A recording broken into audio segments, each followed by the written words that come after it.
Hi, what's up everyone? Today I have some tips and tricks for you for the Crew Motorfest that you may want to know. And let's do a deal. If any of these tips that I share with you today are helpful, drop a like on the video, and then once you're finished with the video, go down to the comment section and share any tips that you have also with the viewers, because I'm sure there's loads I'm going to miss today. I'm going to go over everything I've learned so far, and I do hope they're helpful. Be sure to subscribe for more content as well, and let's get straight into this. We are going to start off with controller settings. There's a few things here that by default you can make better, so let's go over them. Now, obviously the gearbox is up to you. That's personal preference. I prefer automatic. When I get really into a car game, you know that if you do the gears yourself, you can get better, but do that whatever you want, and everything else stays the same really. With the controller, vibration and adaptive triggers, adjust that to how you want. I like that set as default. I haven't messed around with that. But when it comes to steering, throttle and brake, the dead zone is set as a base 20 on each. Get that dead zone and take it down to 0. The only reason you're going to want a dead zone there is for the steering, is if you have some stick drift, it can help counter that. But you want it to basically do as you press. As soon as you press to steer or to brake or to speed up, you want it to happen right away, and that's what dead zone does. It allows 0 dead zone. It means as you're interacting with your triggers and your steering, it's going to be doing it the second it starts to go in, and it's going to improve your gameplay. Now let's head over to game settings. In here you can change the units, how they display. You can have imperial or you can have metric. It's metric by default, which is kilometers per hour. But here in the UK, we work on miles per hour, so you can switch that to imperial to change that if you like. And then everything else here, I left as default. There's nothing there that I really felt that you need to change. But if you come all the way down to the bottom and you played the Crew 2, you're able to import your vehicle collection from the Crew 2. Now, I did play the Crew 2, but I was on PlayStation, and now I'm playing on PC. I'm pretty sure I'm not able to transfer that collection over because my PlayStation account was a different Ubi account. But if you just press enter here, a message will come up saying by activating this option, you allow collection import from the Crew 2. You press enter again, and that is all that you need to do. It does give you a note in the top right corner there that importing vehicles may take some time, and the option only works if you have a save from the Crew 2 on your system. So to answer my question prior, no, I won't be able to import my cars from the PlayStation version of Crew 2, but if you did play that on the PC and still have the save file on your system, you can import them. Just a couple of more settings I want to go over now. If we go to accessibility, something I always do on every single game, and what I also do on this game, is to turn off motion blur. Doing this has numerous benefits, and the reason why I do this on most games is because you really focus on the game. You don't really notice the blur effects. They are really great, and when you're watching cutscenes, say, I'm sure they're awesome. But when you're playing a game, especially a car game, it just looks better, really, I think, with this turned off, especially if you're going to be recording content or streaming the game. And that moves me on to my final tip of these settings. If you are recording content and streaming, they have an awesome option under audio and language right at the bottom here where you can turn on streamer mode. Now what it says is if you enable streamer mode, when it's active, this mode keeps only copyright free music, making it legal to share game content on streaming platforms. Now this is great, but what that means is that it's just legal to stream it. You're not going to get a copyright strike and things like that, which is awesome. It doesn't mean they won't claim your ad revenue though. You will still get third-party ad revenue claim from the people that created the music. So if you want to earn all of your ad revenue as well as turning that on, what you're also going to want to do is just turn off some music. What I put down is gameplay music and festival music. This will make sure that when you're recording content or streaming the game now, you're not going to have any music while you're racing, and hopefully through most of the menus as well. If you're not bothered about ad revenue though, notch both of these up and make sure the streamer mode is on to ensure you have no copyright music. Next, let's talk credits and what's the quickest way to earn credits, which is the in-game currency. You'll be using this to purchase cars and things like that, and like change the appearance of them. Now, the best thing to do from the moment you get the game is the playlists. There's loads of playlist activities. Some are only going to unlock as you go along. But these are your best way of earning credits early in the game. I'm sure that there's going to be some credit farms that come out in the future. I'm not aware of any right now. But just play through these playlists. You're going to earn plenty of credits and you're going to unlock plenty of cars while you're doing it, as well as car upgrades. And once you finish a playlist, if you have a look at the American Muscle series here that I finished first, you're going to unlock some extra things to do. So you've got all the normal playlist activities where you're going to earn credits. You can replay them as well. And then you're going to get some side activities. So you can work through these then to, again, work credits and get some XP. And you finally have some challenges. You'll need certain cars to complete all of these challenges. But again, it's going to reward you with credits and it's going to reward you with XP. This is the best way to earn credits and XP in the game. Just make sure you go through every single playlist that is available. And they'll be releasing more playlists as further seasons come out.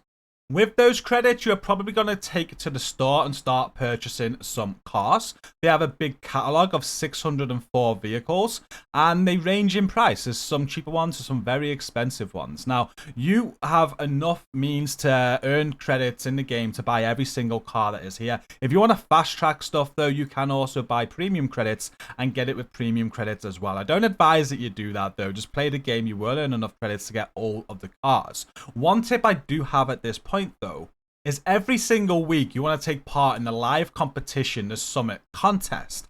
This gives you 9 different activities where you've got to do your best, basically, to get ranked for some more rewards, and you're ranked against everybody else that's also doing this. You'll get points for each activity, and I think it's like up to 100,000 points you can get around about there per activity. So you see how well I've done this week, and you want to earn as many points as you want. The thing about this mode, though, each week it's going to throw certain cars that you can use. So you can see here on the first 2 events, I've got to use the Jeep Wrangler Evo 1.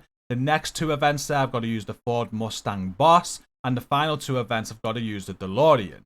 What they do with each event that comes out each week, they'll have a bundle offer here, which I've already purchased for this one, that includes all of the cars needed for the Summit Contest. So make sure you save credits, so you just don't go spending them all willy-nilly. I'd say have at least a mil or 2 backed up so that every time there's a Summit Contest, you can come here and just buy the bundle to save you some credits and get all of the contests done. If you were to buy all the cars individually for this event, it would have costed me over 1 million credits, but that bundle only costed me 800,000. So that's just a quick tip to save some credits while still getting all the cars needed for these Summit Contests. Next, I want to discuss the main stage. Just going back to my previous tip about completing playlists, this is going to unlock once you have fully completed 3 of the playlists. And when you do, you'll have access to the monthly seasonal events. Every single month, you're going to get a new season. And from what I believe, you'll get a new activity added with that season, Ubisoft said. But this is what it looks like. You have the 4 Summit challenges for the month, which we just discussed. You'll be completing them and competing in them every week for rewards. And then you're going to have these 3 sections here that you need to level up with XP. You've got the revisit section, you've got the compete against section, and you've got the explore section. For the revisit, this is all like your activities that you're going to be doing. So any XP you earn through activities, you'll be leveling this one up. With the compete, it'll be any PvP races that you do or any summer contests that you participate in. All those XP will work towards that. And the Explore Island is going to be for all of your open world exploration XP. That will work towards that one. Now, your aim here is to complete at least one of these sections. You can see I'm nearly done with the first and the second layer. I've not done much open world exploring. But once one section is completed, you'll unlock the legend section. It says there, complete the revisit, compete, or explore timeline to unlock legend. And the rewards in this are great. You'll then go through this, and every piece of XP you earn through anything you do will start unlocking things like a 10% XP bonus. This season we've got some rare patriotic lines, we've got a car to earn, and then there's some titles as well. You have an uncommon, rare, epic, and legendary title, American Legend. If you get all the way to level 100 on this tier system, you'll get all of the rewards for the month. And this resets every month with every season, so you'll be doing this every single month. I would highly advise, though, that you don't just complete one of these. I'd say go for all 3 of them. They are easier enough, and if you have the time, you're going to get much more reward for doing it. If we go into them, you can see that they have their own reward structure. For level 1, you get an XP boost in this revisit part. You get some legendary points, which are very good. You're going to want to be getting them. You get a car, and you also get a common title at the end with some long sleeve black and white apparel. If we look at the compete against section, again, it has its own reward. You get some more legend points. There's some credits, there's another XP boost, and again, you get the common title but with a baseball cap. And then if we go into the explore section, it has its own rewards again. You got some credits, XP boost, legend points, and again, the common title American Explorer with some bamboo glasses. It is definitely worth doing 100% on every single one of these and the legendary tier as well to get all of the rewards every month. This moves nicely onto my next tip about your car setup. So when you're playing through all your activities and doing everything we've just discussed, you're going to be getting loads of upgrades for the cars that you are using. And we're going to have a quick look at the upgrades here that I've got for my Mustang Shelby. Now, what you really want, the gear that you get for your cars comes in different performance levels, but also rarity. You obviously want to get the highest performance level that you can on your car. So on this, it's 750 at the highest rarity where you can. It goes green. Well, I think it goes gray for common. Yeah, gray, green, blue. You can get epic purple, and then it's the yellow legendary, I'd say. Now, the epic and the legendary pieces, they are not only going to improve your car the most and once you're at the top performance level, but also they come with affixes. And they look like this. So on this legendary brakes that I have here, this is completely random. So you're going to farm as much of this as you can to get the affixes that you want. But it's got ventilated where my nitro will refill by 1.3% during a jump. It's got Goldfinger here where I can increase my loot drop by 5.1%. Also on top of that with the legendary gear, you get set bonus items as well. The set bonus here is Score Breaker, which can multiply my points and feats by 2. If I can get 7 of these pieces, I will unlock that bonus as well. So you really want to focus on this. But I guess the point I'm getting at here is tying this in with what we we're just discussing around the seasonal event that requires a lot of XP. You'll be able to get pieces that give you more XP. So you could say have a whole set on. Every single piece is giving you additional XP, and maybe there's even a set bonus as well. You can mix it in to give you more XP. This is going to make your monthly seasonal events so much easier to complete in less time if you do have a car setup like that for these events. And better yet, if you want to earn the maximum XP that you can to get your monthly rewards as soon as possible, you can also put all of these pieces onto a car that is tied to the current week's Summit contest. So this week we have the Jeep Wrangler. This is going to give me 10% XP bonus if I use this car this week as it's tied to the event. I can put all of the upgrades on this car that I've just been speaking about if I have them to earn even more XP and get all of my monthly rewards quicker. You will want to buy loads of cars and vehicles when it comes to the Crew Motorfest. It's really not just about using the cars that you enjoy, because the way like the Summit contest works, you want to get as many vehicles as you can and you want to upgrade them with the best pieces that you can so that you're ready for the Summit contests. And not only that, even in PvP when you're racing, there's going to be times that you're just stuck to a certain car. So you're going to be pushed from using many different cars in the game. So I highly recommend you just get as many of them as you can prepped up. Again, going back to the Summit contest, if you just buy these cars just to complete the event, they're probably going to have very little upgrades on them. So to truly get the highest score you can to try and reach the highest rank that you can for the most rewards, you're going to want to use those cars and get the best upgrades for those cars that you can during that week to put in the best times and get the best points. Being proactive on this and really spending the time to get as many cars as you can leveled up with good upgrades is really going to help you here. A great tip that I have for you is with the in-game treasure system. While you're driving around the open world, if your radar starts flashing yellow like this and making a noise, it means that you're in near treasure. This treasure is going to give you some rewards, which includes car upgrades. It's a really simple system. It'll beep faster the closer that you get to it, and if it stops beeping, you're going in the wrong direction. So just keep on going in the direction that makes it beep faster, and eventually the treasure should just appear right in front of you.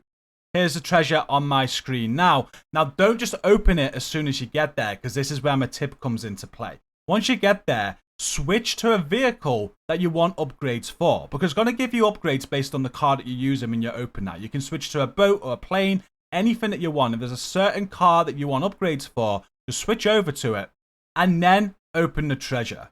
This is a great way to get upgrades for cars that you may not want to use, just so you're prepped for when you do need to use them. Next, I want to discuss how to find the meta cars that everybody is using on the game, so you know what to buy and what you want to put your focus into. And it's really easy to find. Now, if you bring up the map and just look at all of the different events, you can have a look at the leaderboard. So we're going to have a look at the Shinjuku style activity here, and we're going to press B to see the leaderboard. And what you want to do is not have a look at the playlist leaderboard, because a lot of these leaderboards or playlist missions, they loan you a car and you're using their car. So you don't want to look at that one. You want to look at the custom one where people are racing these custom with whatever car they want. Now, these cars at the top of the leaderboard are what people are using to set the best times, and you can regard them as the meta cars. Now, it might be different cars for different tracks, so have a look at them. It'll give you a great indication of probably what car you want to get and what you want to invest into. You can see the Red Bull RB18 here being used quite a lot, and it's right at the very top of the world leaderboard right now. And you've got the Ivory Tower IVT up there as well. This is a great way, as I've said, to have a look at what the best cars are on the game. Also, bear in mind there's loads of different car tiers, so it might be like a certain racing car that you're looking for, not a hypercar. You can just scroll down through the leaderboard and just see what the highest tier cars are as well. So we can see if we were looking for one of the best racing cars in the game, that Lamborghini Essentia is looking very good at the moment. Just a few more tips to finish this video off now. Just starting with fast travel. You'll notice on the map that pretty much nowhere is open to fast travel when you first start this game, which is quite annoying. I think you do get like the main activity start points where you can fast travel to, like here, the Hawaii Scenic Tour. We can fast travel there, and we can probably fast travel to the Muscle starting point as well, because we've completed that. I think as you complete each activity, you do unlock the fast travel point to the starting point of that. But as you keep on going, as you keep on completing more activities, fast travel will eventually open up to fast travel to anywhere on the map. The next tip is just about custom events. When you do complete playlists on the Crew Motorfest, you unlock the ability to do a custom playlist. But I had no idea how you did this. I had to actually do some digging. But this is how you do it. You just ride to any of the events on the map, or you can fast travel when you have the ability. And in this menu here, just go over to event settings. There's different event settings that you can use. You got the playlist mode. Basically, you'll be replaying it like you did when you originally did the playlist race or whatever. And then there's the main stage mode. This will only give you the cars that are in this week's main stage event, so the summit contest. You can then use those cars. Again, that's probably there because you get more XP for doing this. It's also like a nighttime setting by the looks of it. And then there's the custom mode as well. Go into custom here. You are able to adjust some of these settings. We can go midday rain, afternoon. There's loads of different weather and effects we can do. And then we've got modifiers. You can do clean driving or no modifier. What the clean driving modifier does, it just gives you some extra reward for clean driving. If I was to crash into someone, you'll notice on the right there that my clean driving buff is gonna go down. But if I can keep that all the way up, I'm gonna earn those extra credits on completion of the event. And talking about modifiers to improve reward, you've got difficulty options every single time you do events on the Crew Motorstorm. And I highly recommend testing yourself here. This is my current setup, and I don't think it's too much difficult from where I started. I always have the event difficulty of 4 out of 5 at the minute. Highly debating notching that up to max. I have guidance on, racing line braking only, auto braking off, auto steering's 4-star, rewind off, nitro on. I think that's a must, to be honest with you. You can turn the cockpit view on if you wanted to. You can switch the gearbox around. You can change your traction control. There's loads of different stuff you can do here. And what that's going to do, if you make it more difficult for yourself, is you're going to get a difficulty bonus. Mine is currently at 23%, which means I'm going to get 23% extra credits and XP on completing events. Set this to where you think your skill level is as you start playing the game, and if you are too good for the level that you've set, the game will tell you or suggest that you should up the difficulty. And just do that. Let it do it naturally if you want, and keep on doing that until you find a point where it's probably too difficult or just right. There's no harm in doing this. You can replay everything on the game, and I think the highest difficulty you're playing that you can, you're just going to get leveled up quicker and get more cash quicker. And now that is the end of the video. Again, if any of that was helpful whatsoever, please do hit like and I'll go down to the video comments and share with me and others watching this video your tips and tricks that you have for playing the Crew Motorfest. I'd really appreciate it. Don't forget to subscribe, and until next time, thank you for watching, stay safe, and peace out.